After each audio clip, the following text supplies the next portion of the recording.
So today we're going to be talking about conflict surrounding COVID-19, primarily on college campuses. And I'm Ashley. I'm Joelle. I'm Maddie. So the conflict issues we'll be discussing are primarily COVID safety regulations on campus, and specifically masking, vaccines, and overall safety precautions such as social distancing, etc. And our main stakeholders are COVID conscious students and non-COVID conscious students. So we feel that many of these issues can relate to many different aspects of the conflict wheel that we learned in class. However, on the subject matter that we'll be focusing on, the ones that we felt related most were values, emotions, and communication. So as this issue relates to values, people just have different beliefs, different wants, needs, and goals. And in MCTC, we did learn that assuming whether it's good assumptions or negative assumptions can lead to negative responses if people do maintain different ideologies, values, and beliefs. And with COVID affecting everyone around the globe, people are bound to have just different values and therefore different responses to these issues. So we interviewed two different students on this campus, and the first question that we asked them were, what values are most important to you in relation to the issue of COVID safety on campus? The value that I have most is freedom. I think you should be able to choose. We're big people and we're old enough to be able to make the decision if we want to wear one or not. I think the safety and well-being of students on our campus is the most important part. I think it's extremely dangerous to not be wearing masks, and everyone should be having one on at all times. So the next part of the conflict wheel that we think is important is communication. So communication can look like the different kinds of word choice that people use when talking to someone that has different beliefs than them. For instance, if someone's vaccinated and they're talking to someone who is not, they might, phrase things in a way that can come off sort of judgmental.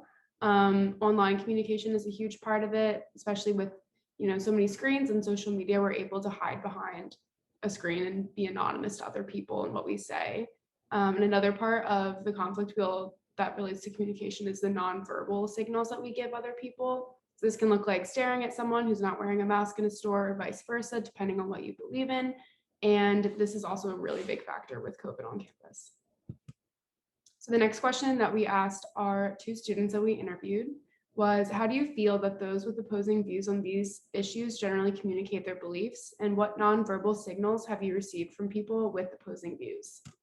Those with opposing views for mine tend to storm social media with a bunch of crap and a bunch of teacher-like comments. And then the nonverbal cues I get are either literally being looked down upon or eye rolls constantly. I think those not wearing masks are judging me and don't care about other people's safety. So the last part of the conflict wheel that we're going to talk about is emotions. And as we all know, there were a lot of heightened emotions surrounding the topic of COVID and opposing sides and whatever people believed or not.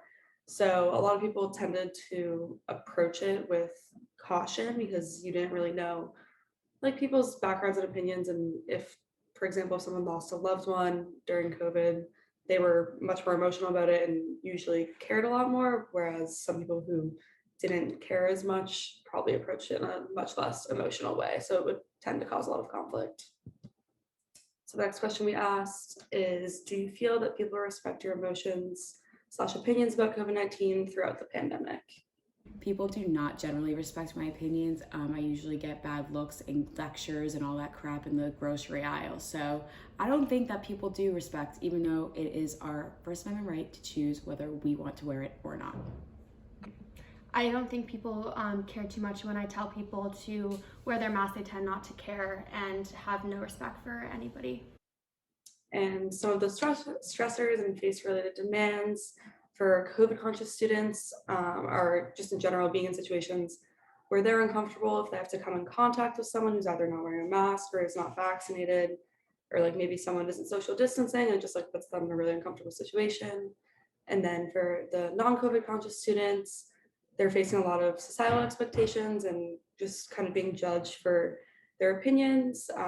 If they're not wearing a mask, someone's probably a COVID conscious student would probably be judgmental of them. So they just kind of have to deal with that. So the next question we asked is, do you worry that expressing your beliefs on this issue will change others' perspectives of you or cause them to see you in a negative light? I don't want to express my opinions to people because I know I'm just going to get lectures, bad stares. I don't want people to tell me I'm wrong when I'm literally right. So No, I think that this is a really important issue, and having these open conversations is the most important part in all of this. So the next thing we're going to talk about is the issue of shifting opinions. This relates to a podcast episode that we watched from Freakonomics about illusion of explanatory depth.